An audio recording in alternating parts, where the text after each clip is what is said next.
그리고 이것도 어머니 해드릴게요. 특목고도 사실 하면서 고민했는데 저희 아이들 중에서 심화반 친구들은 정말 잘하는 친구 많아서 이것도 한번 관심 가지고 보면 좋을 것 같습니다. 제가 이건 빠르게 해드리겠습니다. 어머니. 일단은 이게 올해 일정이에요. 5월부터 뭐 영재학교 막 접수를 해요. 여기가 가장 어머니들 원하는 건데 정말 영재학교는 영재성 있는 애들이 가는 거라서 5월부터 8월달 접어서 합격자 발표를 해서 뽑았고요. 얘는 사실은 이제 교육부 산하가 아니에요. 영재교육진흥원 산하 아이들이기 때문에 어쨌든 이 친구들이 입시가 끝났고 여기서 떨어진 친구들이 대고 과고를 가요. 지금 과고는 막 지금 원서 접수 중이고 아이들이 지금 합격이란 면접을 보고 있습니다. 요게 끝나면 이제 올해 이제 중3 애들 어머니 나중에 3년 후에 자사외고 국제고 원서 접수를 하는데 얘네는 여기도 약간 특목고잖아요. 얘네를 먼저 하고 일반고 했는데 이제 바뀌어가지고 12월 4일날 다 같이 원서를 넣어요. 일반고 애들. 그러니까 우리 애가 뭐 배재간이, 보인간이, 한대간이 또는 광남, 동대부간이 이런 거를 봐서 이렇게 되고 예전에 일반고 하면 209개의 학교였는데 어머니 그나마 여자친구들 많이 갔던 이대국어가 올해 자사고를 포기하고 일반고로 들어가서 일반 학교가 210개 학교가 됐습니다. 그리고 이제 외국 계열 학교, 외고가 있고 국제학교 있고 이제 자사고가 이렇게 있어요. 이렇게 해서 이제 여기 12월 4일 날 아이들 원서를 막 쓰기 시작해요. 자, 영재학교부터 봐줄게요. 영재학교는 어머니 1단계 서류평가는 이제 생기부를 봐요. 점수 본다는 뜻이에요. 그리고 거기에 이제 선생님들이 이 아이가 영재성이 평가가 있는지를 아마 되게 들여다볼 거예요. 고는 영재성 아이들은 세특이라 그래서 담당 특히 과학쌤이나 수학쌤이 거기에 대한 멘트가 엄청나게 좋을 것 같아요. 그 다음에 2단계 지필 시험을 봅니다. 수학, 과학 문제.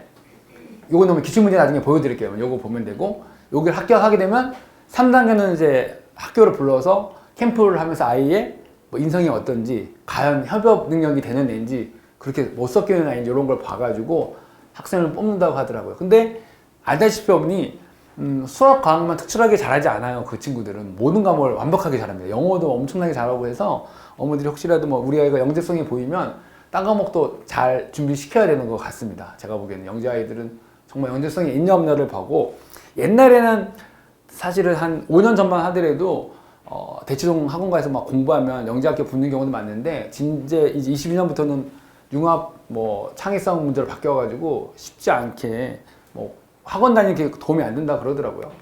이렇게 어머니 이제 지필 시험 문제가 나와요. 요건 어머니들이 관심 있으시면 학교 홈페이지 다운받아 보면 우리 아이는 한 풀려 보일 수도 있습니다. 만약 우리 아이가 영재 학교에 관심이 많다고 하면. 근데 앞부분은 저도 푸니까 풀만 하더라고요. 근데 뒤로 가서는 좀 어려워져가지고 네, 그렇습니다. 이건 3단계예요. 3단계 문제가 예전에 있다가 최근에 사라졌어요. 21년도까지 제가 갖고 있었는데 그 다음부터는 학교에서 오픈 안 시키더라고요. 그러니까 2단계 붙은 친구들이 3단계 뽑는 건데 이런 것들이에요. 뭐 이렇게 킥보드 타고 가다가 확 브레이크 잡으면 핸들이 부러질 수 있다. 왜 부러지냐 뭐 이런 거에 대한 창의 설계 평가를 보고 한답니다. 3단계 때는 지필 시험으로 이것도. 그리고 영재학교 어머니 그 경쟁률은 생각보다 한 뭐 6대1 전으로 왔다 갔다 하는 것 같아요. 그래서 이게 서울 가고부터 한가영이라고 여기 가장 전통 있는 학교인데 부산에 있습니다. 그래서 각 큰 도시마다 하나씩 다 있어요. 여기 다 있습니다. 이렇게 있는데 영재학교도 사실 어머니들이 원하면 지방 어디나 다 갈 수 있어요. 서울 가고 가도 되고 한가영 가도 되고 특히 한가영은 가장 전통이 있기 때문에 장영실 전형이라 그래가지고 이거는 아이는 학교 내신 안 보고 정말 영역생 수출한 아이는 뽑는다고 하더라고요. 근데 여기는 근데 워낙 아이 프라이드가 강해서 그 경쟁률 오픈 안 하더라고요. 그래서 어머니 요거 되게 궁금하시죠? 요거 영재학교 도전할 수 있는 아이가 누구냐? 우리 애가 하면 어떻게 할 수 있는지. 아까 보여드린 2단계 지필고사 문제 봤잖아요. 그거를 뽑아서 중2 때, 지금 풀리면 못 풉니다, 아이들. 중2 때 50% 풀고 내년에 30% 이상 풀면 합격이 아니라 영재 학교를 넣어볼 수 있다. 이거 기대해볼 수 있다. 이거 기대해볼 수 있다. 그래서 이거 한번 보시고 나서. 근데 영재성 있는 친구, 저희 학원에도 극심화반 있는데 한 둘 정도는 정말 영재성이 있다고 하더라고요. 그래서 그런 친구는 기대해볼 수 있습니다. 네, 이렇게. 근데 뭐 이거 안 가더라도 뭐 과거 있으니까. 네, 과거와 친구도 훌륭하니까요. 그래서 수학과학 선생님 정도는 도대체 어디냐. 저 요걸 어머니한테 꼭 오늘 말씀드리고 싶었어요. 자, 이 친구들이 뭐냐면 영재학교 준비하는 애들이 대부분 중3 때 고등학교 아까 말한 수투 정도까지랑 물련 화원까지 끝내지 않고 공부를 한대요. 어머니 끝내는 건 상관없이 공부를 한다. 뭐 학교학자 아이들은 끝내는 것 같은데 이렇게 하는데, 그리고 고1 때 이제 과학 완성도랑 중등과학 심화를 하는데, 제가 항상 어머니들께 왜 이걸 보여드렸냐면, 어머니들이 이제 보통 이제 여기 애들이 공부 잘할 거 아니에요. 그럼 어머니들이 이제 얘가 영재학교 갔어요. 물어볼 거예요. 어디까지 공부했어요? 우리 애는 중학교까지 고등학교 수도까지 끝냈어 라고 말을 하는 것 같아요. 그러니까 어머니들이 대부분 상담 물어보면 중학교 때까지 어머니, 원장님 수토까지 끝내야 된다 하는데 선행진도 안 나가나요? 라고 물어봐요. 요게 이제 그 어머니들이 바라는 선행의 기준이 된 것 같아요. 근데 이거는 영재들이 어머니 이렇게 수토까지 끝낸다 그러는 걸 갖다가 자꾸 일반에서 왜 학원에서 수토까지 안 끝내지냐고 자꾸 그래서 이게 바로 그 발언지 같습니다. 얘네 때문에 그냥 보통 아이들도 고등학교 공부 잘하는 애가 영재가 갔는데 수토까지 끝냈는데 우리 애도 수토까지 끝내는 거 아니냐? 어머니 수토까지 끝낼 수 있습니다. 교재 뭐 아주 짤강이라든지 이런 교재로 끝낼 수 있는데 깊이 있게 끝내야 되는 거라서. 그래서 어쨌든 고등수학은 좀 많이 다지고 중등수학도 다지는 게 중요합니다. 그래서 요거에 바로 발언지더라고요. 중학교까지 수토 끝내는 건 어머니 영재학교 애들만. 그래서 이제 1단계 이제 아이들이 이런 거 준비하면 자소서라든지 탐구활동이라든지 3단계 캠프 때 가게를 준비하게 되면 요거는 자연스럽게 공부하는 거라서 영재학교 준비하는 친구들은 이 정도 공부를 준비하고 간다고 합니다. 근데 깊이는 학생마다 다른 것 같아요. 아마 합격한 친구들이 깊이 있게 공부하고 그냥 영재학교 시험만 본 친구들은 깊이 있게 공부하지 않는 것 같아요. 제 느낌에는요. 이번에 과학고 보겠습니다. 과학고는 사실은 도전해본 친구들 우리 학원에 좀 몇 명 보이긴 하더라고요. 과학도 여러분 1단계는 똑같이 서류평가고 내신 이런 거 보고 학생부 같은 거 보고 또 담당 선생님이랑 같이 뭐 이렇게 과학적 프로젝트를 같이 진행하고 이런 거를 갖다가 잘 해서 선생님이랑 프로젝트를 진행한 거를 자소서에 잘 녹여서 써야 됩니다. 추천서도 필요하고요. 과학고 갈 친구들은 미리부터. 그리고 1단계 통과되면 2단계는 이제 소지평가 학교를 불러서 지표고사 아니라 면접을 봐요. 면접을. 근데 면접인다 하는데 문제가 쉽지 않더라고요. 일단 면담과 면접의 차이는 보겠습니다. 면담은 그나마 쉬워요. 과거는 교육부 산하기 때문에 아주 내용을 제가 문제를 봤었는데 그냥 2차 함수에 대해서 말해볼래? 뭐 이런 거. 페타커스 정리는 뭐야?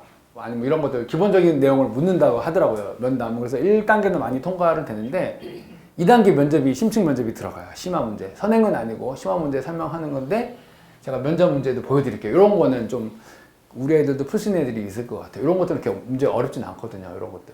요거를 네 문제를 주고 30분 동안 풀고 쓰진 않고 말을 해서 설명을 하게 한대요. 요거 통과해야지 이제 어머니들 이제 과거를 붙는 거예요. 이것도 궁금하시죠? 과거를 우리 애가 붙을 수 있는지 없는지. 아까 보여드린 그 네 문제에 대해서 중3 때 60% 이상 풀면은 우리 애들이 과거를 도전할 수 있다. 1학기 초반에. 대부분 이제 면접자 보면 아까 어머니 네 문제였거든요. 학자들이 네 문제 중에 한 세 문제 정도는 푸는 것 같아요. 그렇게 되면은 과거에 합격한다고 하더라고요. 그래서 어머니도 요것도 어머니 요새는 학교 기출문제 다 오픈되어 있으니까 가서 한번 아이들 우리 아이가 과학고 갈 친구다 이러면 한번 풀려봐서 한번 뭐 지원하는 거는 어렵지 않을 것 같습니다. 8월부터 이제 지원하기 시작하는 거니까. 자, 이것도 선행 과학 정도는 영재학, 얘네도 사실은 아마 중학교 때까지 수초까지 끝내는 애들이 많이 있을 거예요. 분명히. 영재학교 애들이랑 과거 애들은 거의 같이 준비를 하기 때문에. 근데 요거를 물어봤더니 어디까지 준비를 해야 되냐 그러면 합격 후에 통합과학이라든지 고1 과정 수학까지 끝내는 게 좋다. 왜냐면 합격한 친구들이 속진 수업을 나가기 때문에 공부 따라하기가 너무 힘들대요. 그래서 과거 갈 친구들은 요 정도 깊이 있는 공부를 해 놓으라고 하더라고요. 선행보다는 깊이 있는 공부를. 네, 그래서 이제 고1 통합과학을 공부하면 중학교 지문하에 심화 문제가 해결되기 때문에 미리 통합과학을 미리 공부를 시키는 게 좋고, 어머니들 나중에 우리 아이가 좀 공부가 잘 된다 그러면 이제 수능에서도 이제 요 부분을 보니까 어머니들께서도 통합과학을 미리미리 공부시키는 것도 좋을 것 같습니다. 요것도 이제 과거는 아까 영재학교랑 틀리게 각 시도에 지원을 할 수 있어요. 그러니까 서울은 어머니들이 한성과고랑 세종과고만 지원할 수 있어요. 나머지 지방은 못 가고요. 그래서 경쟁률은 보통 이제 4.5대 1 전에서 왔다 갔다 하게 됩니다. 그래서 과거만 가도 어마어마하죠, 아이들. 네, 이렇게. 이제 현실적으로 이제 요거 이제 국제고랑 외고를 제가 사실은 여기 외고 국제고 넣으니 이만원 그렇지만 합격하기는 되게 쉽습니다. 왜냐면 영어만 봐요. 영어만 A 맞으면 그냥 외고는 갈 수 있어요. 근데 요것도 제가 드리는 팁이지만 영어고 외국어 잘한다고 외국어 가면 큰 거 다칩니다. 수학을 너무너무 잘해놔야 돼요. 외국어도 역시 마찬가지로. 그래서 보면 일단 영어를 올 A겠죠. 올 A.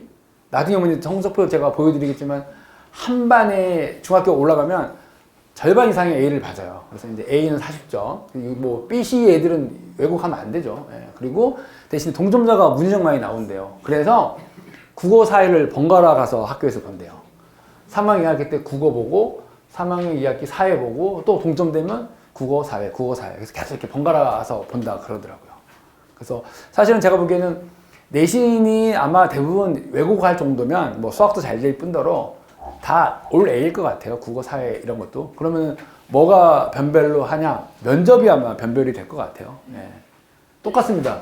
국제어가 오히려 요새 인기 많아지는데 국제어가 최근에는 시대 흐름에 발맞춰서 예전엔 글로벌 인재를 모으는데 이과 경향의 과도 많이 신설해서 이과 공부를 많이 시킨다 그러더라고요. 여기도 똑같습니다, 어머니. 영어만 봐요. 영어만 보고 여기도 동점자 발생 시 영어, 국어, 사회로 평가해서 나누는데 요것도 아마 평가가 거의 A에서 안 되고 이것도 면접으로 아마 아이들 합격자 보고 국제고랑 외고는 어머니들이 사실 자녀분이 여자 친구들은 많이 지원해서 붙은 친구도 정말 많이 봤어요. 어렵지 않습니다, 어머니들. 대신에 제가 늘 말한 것처럼 그 친구가 수학을 잘하는지 우리 딸이든 아들이든 우리 아이가 수학의 준비가 잘 돼 있는지를 한번 보시면 좋고 여기도 어느 분 한 분이 대원 국제중 가고 싶어 하는데 대원 국제중도 수업 시간에 어머니 블랙라벨 문제가 서브 교재로 풀고 있더라고요. 난이도가 꽤 높더라고요. 예. 국제고는 더 하겠죠. 요거도 어머니 제가 23년도 거긴 한데 경쟁률이 이렇게 높진 않습니다. 제일 유명한 이제 대원 외고도 요 정도예요.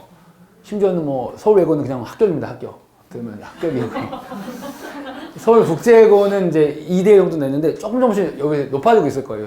조금씩. 그래서 오히려 국제고가 더 인기가 많습니다. 예, 여기 이과 문제도 막 오픈하고 이래가지고 요거는 이제 전사고라 그래서 어머니들 아까 봤던 외대국어라든지 그 다음에 뭐 하나고 민족사관고 요것도 한번 볼게요. 요것도 어머니 1단계는 무조건 교과 전형으로 봐요. 여기도 ABCD로 보는데 대부분 올 A겠죠. 국영수 과사 위주로 봅니다. 2단계 면접 실시해요. 뭐 심지어는 민족사관 인사고는 뭐 아이들 체력 검사도 하고 있더라고요. 뭐 턱걸이인가 뭐 오래 달리기던가 뭐 이런 거 하고 있더라고요. 이런 것들 하고 있습니다. 요게 이제 반영 비율이에요. 1학년 건 안 들어가고요. 2학년 1학기부터 3학년 2학기 가는데 이게 23년도 커치인데 거의 뭐 A 맞아야 됩니다. 이것도 이제 아마 여기 들어갈 정도의 애들은 공부를 워낙 잘하니까 다 A인데 이것도 아마 면접으로 평가가 되지 않나 싶습니다. 이 정도로. 네, 이렇게 하나고 외대보고. 근데 저희 동네 분들은 전사고는 그렇게 많이 안 보내는 것 같아요. 왜냐면 배재랑 보인이 워낙 성적이 좋고 뭐 전사고에 비해서 입시 결과도 나쁘지 않으니까 그쪽으로 많이 보내는 것 같아요. 이렇게 멀리까지 안 가도 굳이.